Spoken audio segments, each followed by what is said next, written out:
about a form of power that doesn't rely on position, wealth, or control, a form of influence rooted in principle, courage, and moral clarity.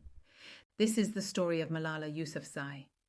Her journey shows us how values can become authority, how education becomes leverage, and how influence can exist without force, yet still change the world.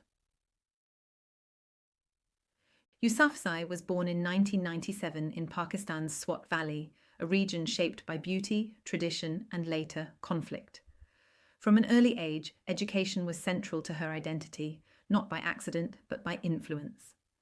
Her father, an educator and school founder, instilled in her a belief that learning was not a privilege, but a right. As extremist forces gained control in the region and girls were barred from attending school, Malala began to speak out. Still a child, she wrote anonymously about life under oppression, describing fear, loss, and the determination to keep learning. What's striking here is not just bravery, but clarity. Malala didn't speak to provoke. She spoke to protect something fundamental. This was the origin of her influence, a voice aligned to principle. In 2012, Malala was attacked for her advocacy. The attempt to silence her had the opposite effect. Her survival became a global moment, not because of spectacle, but because of meaning. The world was confronted with a stark contrast: violence versus education, fear versus courage, suppression versus voice.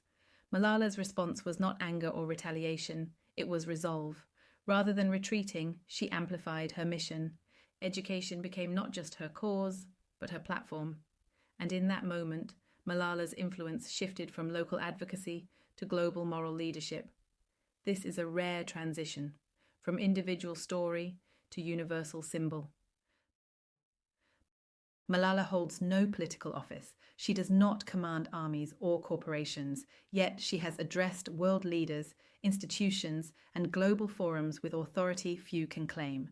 Her power comes from moral consistency. She has never deviated from her message: education for girls, equality of opportunity, peace without violence. This consistency matters.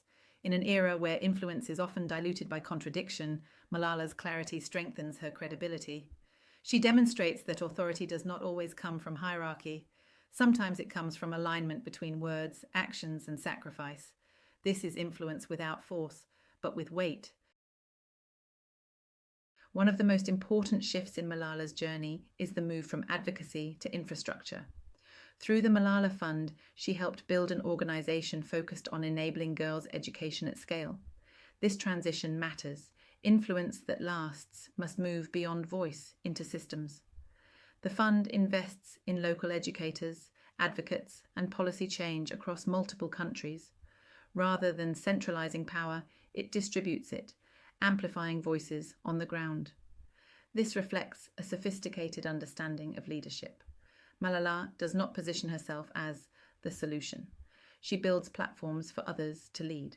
That is how moral authority becomes durable influence.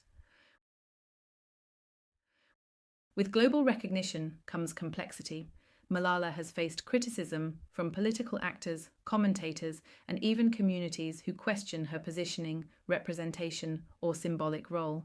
This is an inevitable burden of becoming a global icon. What's notable is how she responds. She does not escalate conflict. She does not personalize criticism. She returns repeatedly to principle: education, equality, peace. By refusing to be drawn into ideological theatre, Malala protects the integrity of her influence. She does not allow noise to distort purpose. This restraint is strategic. Malala Yousafzai's life offers profound lessons in modern influence. First, values create authority when they are lived, not just stated. Second, courage compounds influence when it is consistent. Third, education is one of the most powerful leverage points in any system. Fourth, influence scales when it is institutionalized, not personalized. Finally, power does not always require force. Sometimes it requires unwavering principle. Malala shows us that the strongest influence is often the hardest to undermine. Malala Yousafzai did not seek influence. She sought education. Influence followed because her purpose was clear, her courage visible, and her values unshakable. Her story reminds us that leadership doesn't always arrive with titles or authority. Sometimes it arrives with conviction, and the willingness to stand firm even when it's dangerous to do so. I'm Hannah Hally, and this was Icons of Influence. Until next time, protect what matters, invest in what endures, and remember, the most powerful influence often begins with a single voice.